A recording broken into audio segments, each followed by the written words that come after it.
Hey everyone, I'm Nicole. And I'm Gabrielle. And we are the hosts of the Spiritual Sisters podcast. Join us every week as we discuss all the spiritual topics like astrology, mediumship, psychic insights, and so much more. We are often joined by others we have met along our spiritual journey who are well versed in many of these areas. Get ready for enlightening discussions and interviews and personal experiences that we hope will expand your mind and get you thinking outside of the box. Whether you're a seasoned spiritual seeker or just beginning your spiritual journey, there's something here for everyone. Check us out every Tuesday wherever you get your podcasts. See you then. Bye! Welcome back to the Soul Ecosystem Podcast, guys. I am your host, Anna Rising, and on this podcast, we discuss all things soul contracts. I'm a professional soul contract reader, and I work with a modality that combines Jewish mysticism, astrology, tarology, and numerology to calculate what you are here to do, what you incarnated here to do. And today on the pod, I have a soul contract for you guys of David Harbour. I touched a little bit about this on Instagram, I think, about my feelings for David Harbour. They're not positive, and he's been in the news lately. Lily Allen has released an album, and she's been dropping a lot of information that is kind of like shrouded in her songs about her relationship with David Harbour, and I just knew that I desperately needed to analyze this man's soul contract, because I had seen him for the first time in Stranger Things, and I remember getting so triggered by his face. And I was trying to pinpoint just now, I'm like, what about his existence is bothering me so much? And I know if he was a woman and he looked like that, more caveman than human, there is no way that he would be hired in Hollywood. Just absolutely no way. It takes women everything to make it in Hollywood. The standards are so much higher for women. They have to look a certain way. They have to fit a certain stereotype, a certain look. And then we have David Harbour. There are some personalities, actors that are famous in Hollywood, and you just look at them and you wonder how. Who vetted these guys? Why are they famous? And it irks me to my core, because there are women out there that have raw talent and are being passed on because of their looks. And then we have people like David Harbour, and I'm not saying anything about his acting. I'm not saying that a woman could have played his role in the show. That's why he irritates me. And I hope that you guys can understand that, because this might appear shallow, and it may be shallow as I said that. I'm like, wait, this might be a little bit shallow of me, but I just am thinking of all of the women that have been shamed, that have been dragged through the mud by media, by paparazzis, for cellulite, for stretch marks, for gaining weight. But a man can just totally not care about his appearance and totally get a part in a show just based off talent alone. It irks me. It irks me a little bit. It's not fair. Double standard. Okay. So that was my problem going into it with David Harbour off of the bat. And once I found out about all the stuff that Ellen has been dropping, I was like, okay, whew.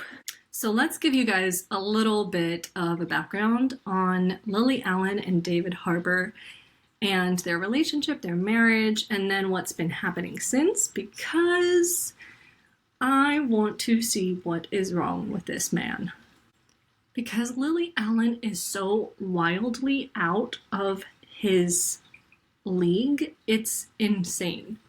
But then that's always what happens. It's always the women that have settled that end up getting cheated on. It's always the ones that are drop dead gorgeous, and it makes no sense. So here's the breakdown.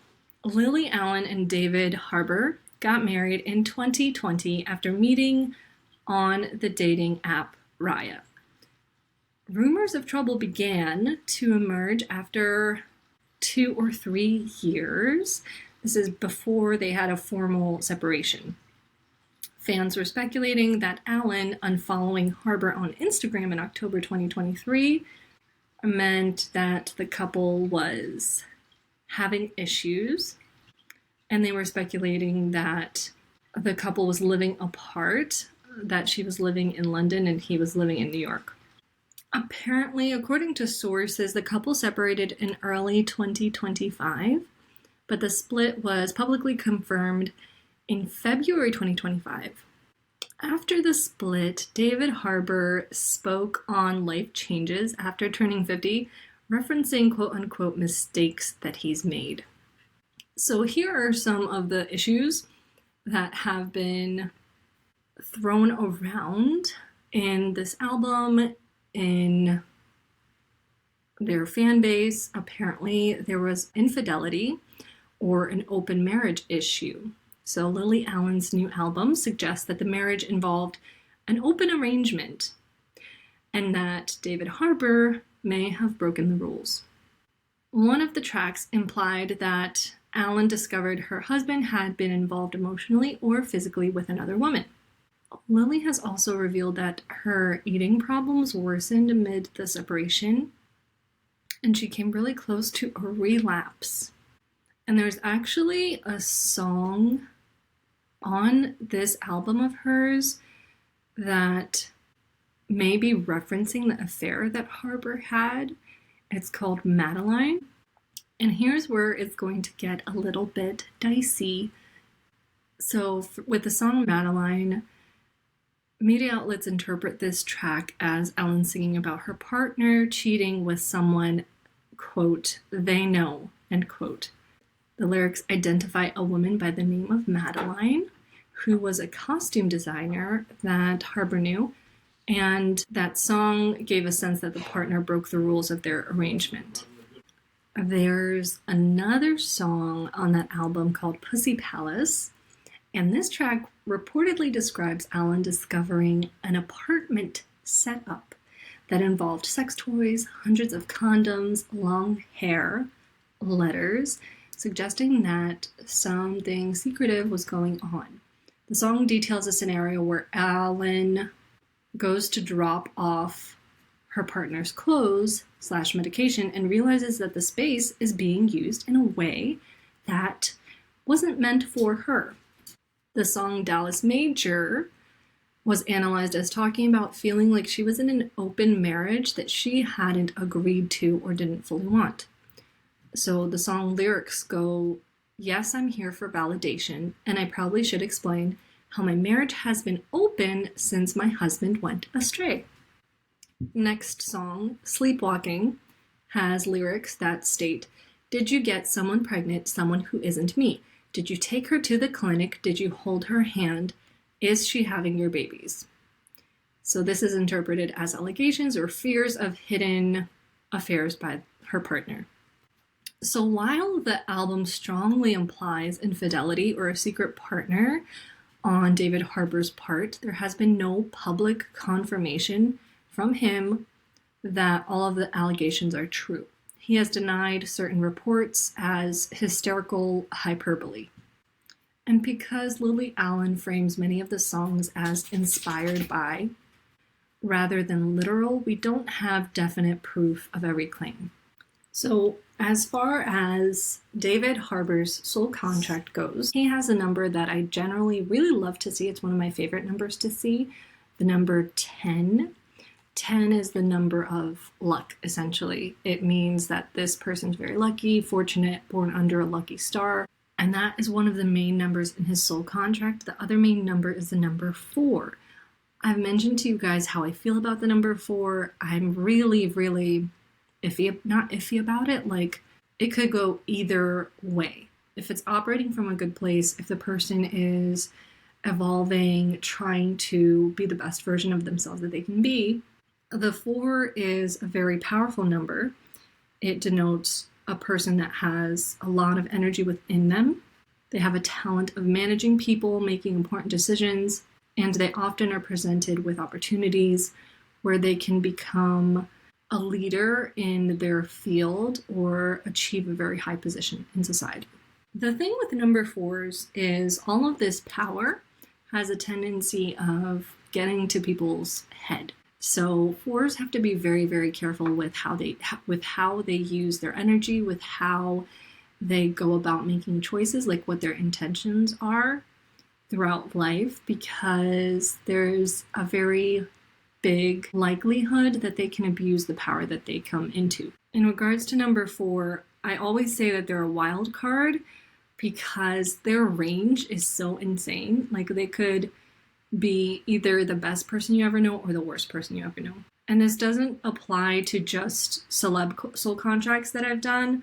There are a lot of celebs that were born on the 4th that are definitely not known as the nicest celebrities. I feel like I am sugarcoating that so hard, guys. P. Diddy was born on the 4th, Beyonce, Jay-Z. Like, what more do I need to say? So it feels like there's this huge discrepancy with the number 4s. They're either like Maya Angelou, Rosa Parks level, or they're like P. Diddy level. Ironically enough, Hitler was not born on the 4th.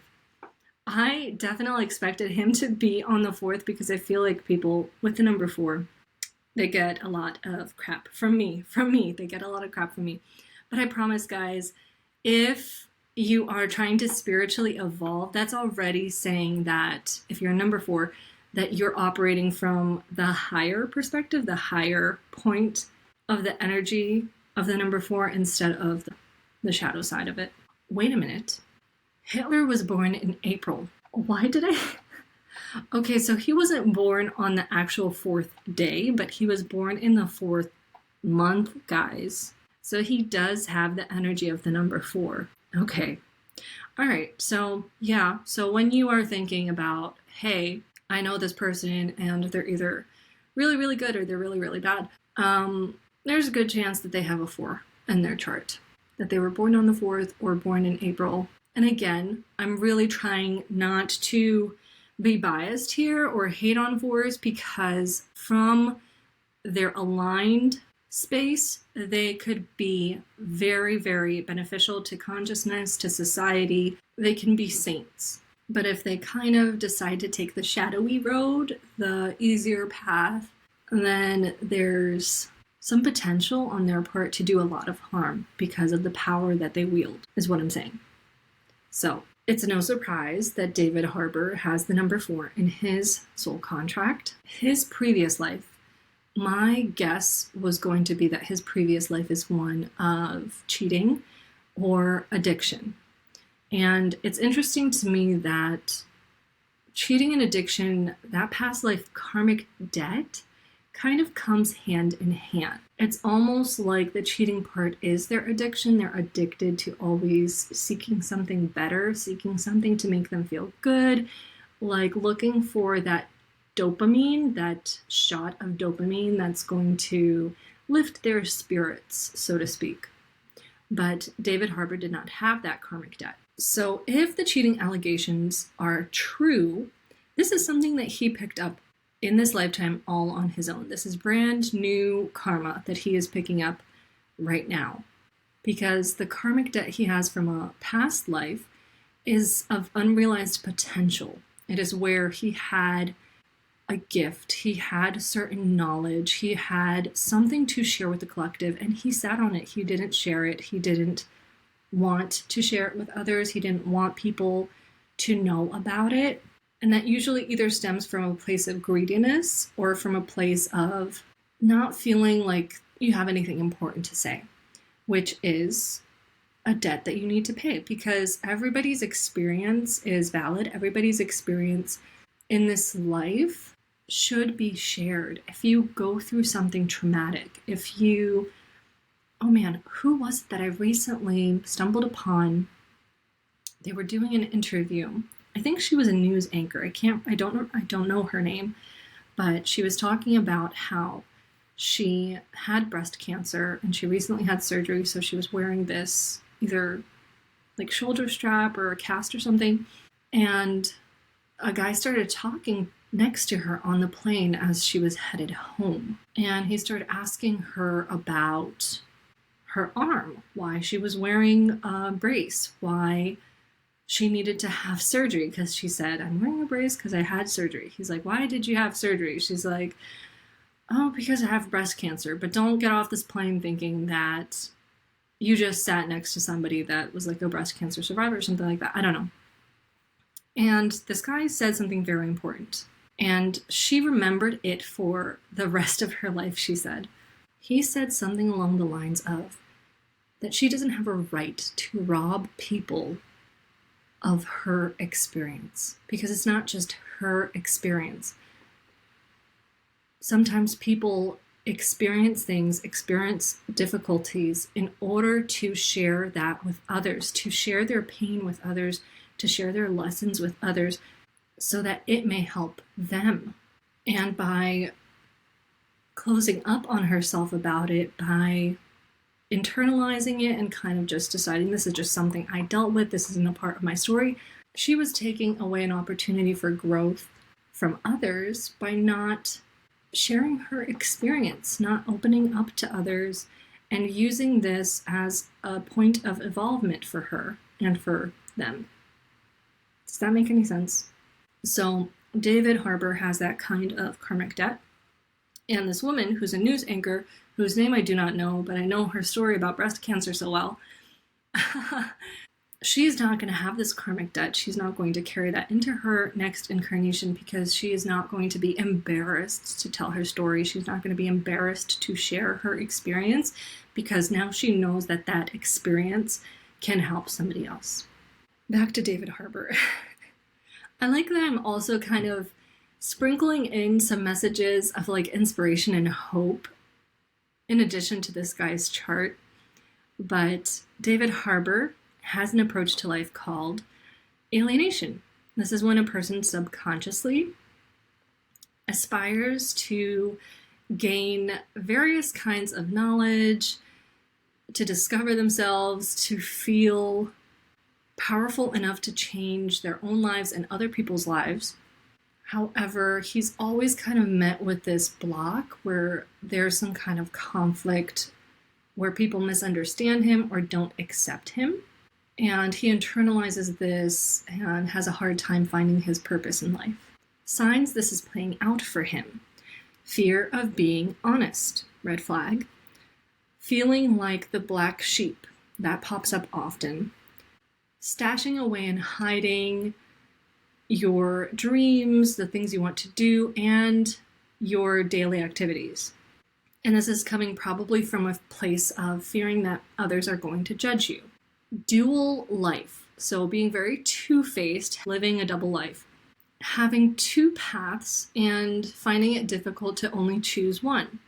Dissatisfaction with your life, depression and emotional outbursts, fear of disapproval, chronic fatigue, envy of others' wealth, fear of financial success, feeling out of place around people, involvement in love triangles, and then dependency on the mother and conflicts with her. So let's get into this guy's subconscious programs, because they are interesting. They weren't what I expected. I expected there to be a love triangle program, although it has already mentioned him having a predisposition for love triangles, right? The programs that stand out the most to me, and let me do a quick refresher for you guys. Subconscious programs are the cycles, limiting beliefs, or thought patterns that we incarnate with. When they are operating in alignment, they are like bonus points, skill points for us. They kind of give us a one-up in those areas. They're strengths.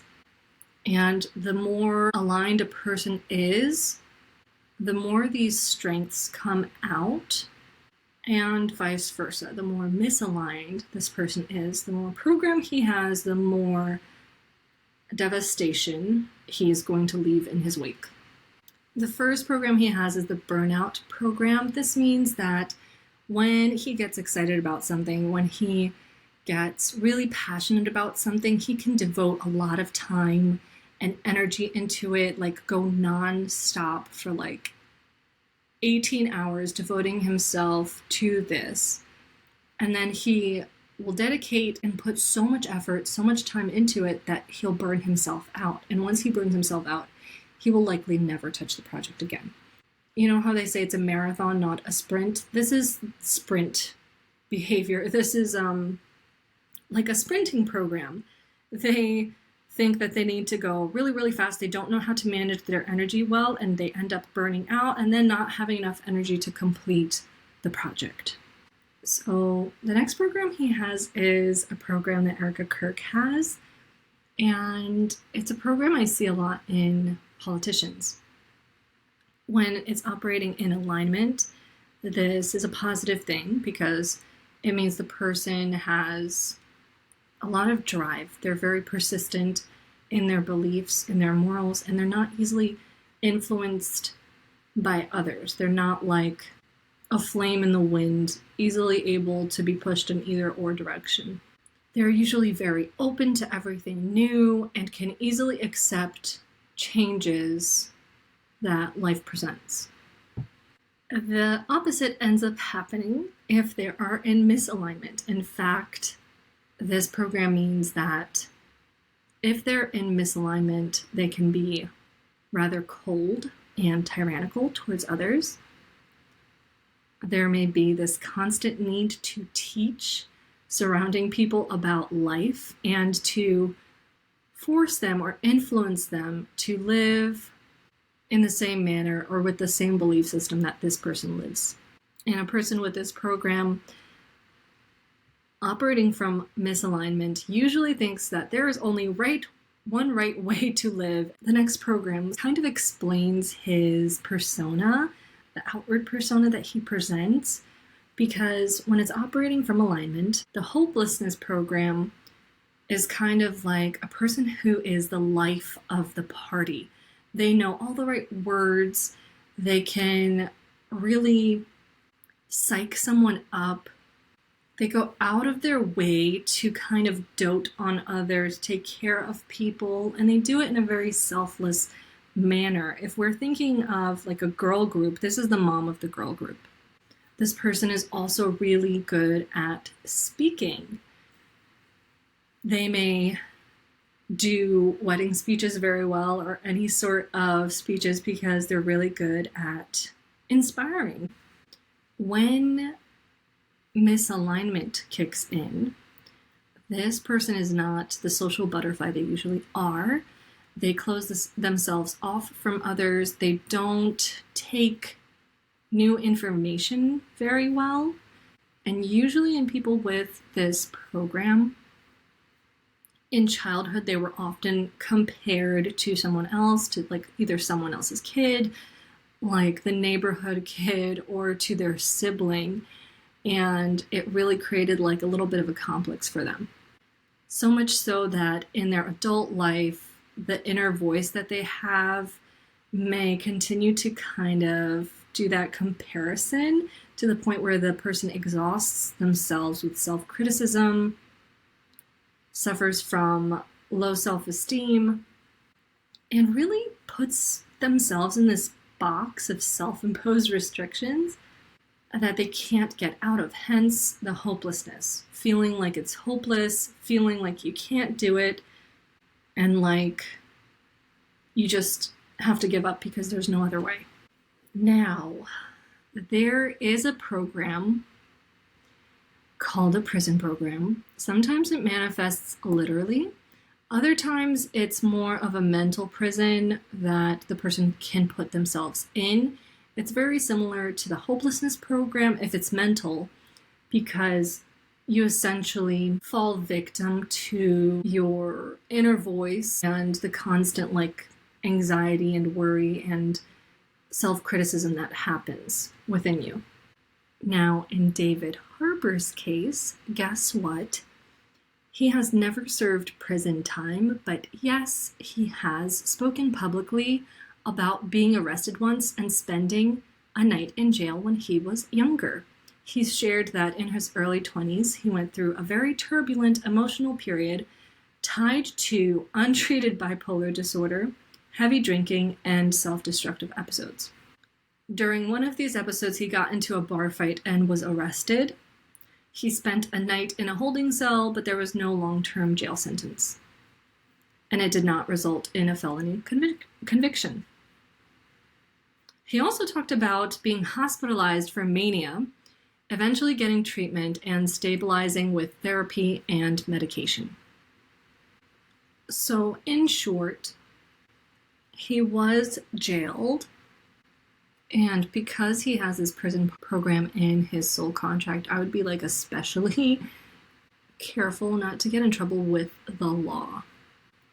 David Harbour also has the Millionaire Program. And the Millionaire Program essentially is a gift more so than a thought pattern or a limiting belief. It's a gift of fate. And it means that at some point in your life, you're going to come into a large amount of money, either through inheritance, luck, hard work, career, but you will come into a lot of money. There's another subconscious program that he has here that kind of speaks a little bit to how he is in relationships. When it's operating from the negative, it says this program manifests as continuously pestering and pressuring your partner to improve themselves, with the eventual outcome of the relationship failing due to constant harassment. Also, seeking out a partner that you feel needs to teach you how to live in contentment, to live a happy life. Also seeking out somebody that would raise your children and manage a household by themselves. There's also this propensity of using like past memories of when they were dating or something, or treated each other like with respect, and bringing these memories up in a way where they attempt to instill like strict regulations and rules in the house and how they go about their everyday life, which is very, very manipulative.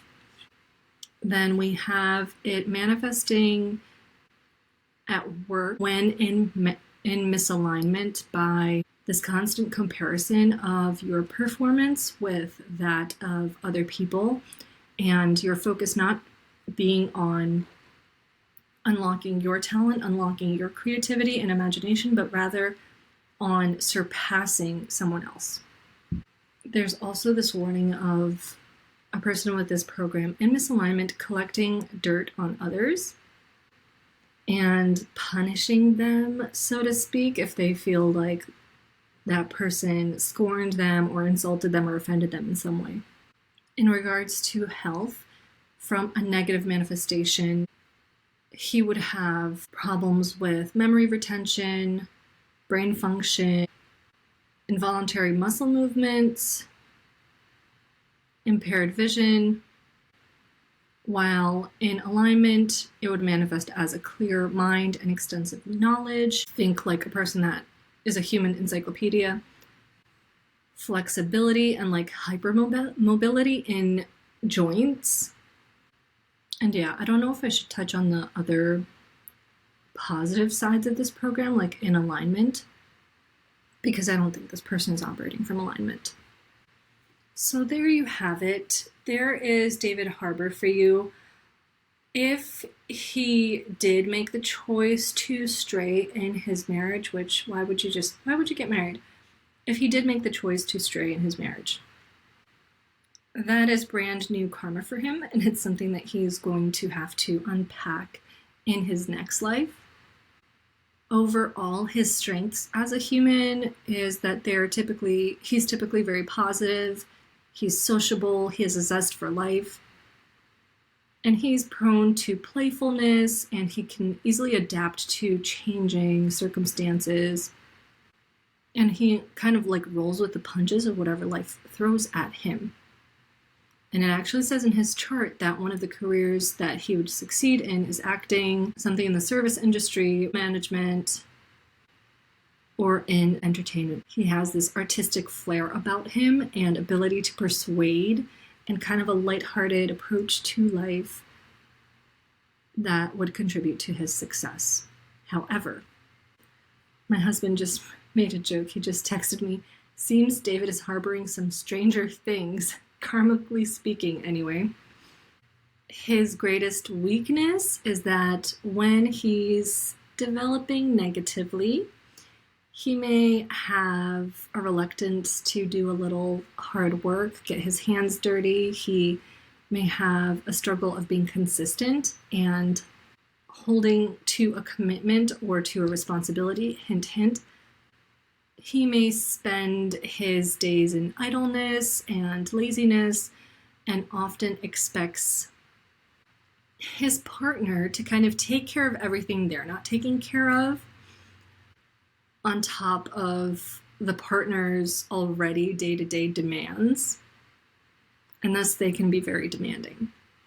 He really likes his freedom, and he has a weakness of being reluctant to give it up, even in a committed relationship.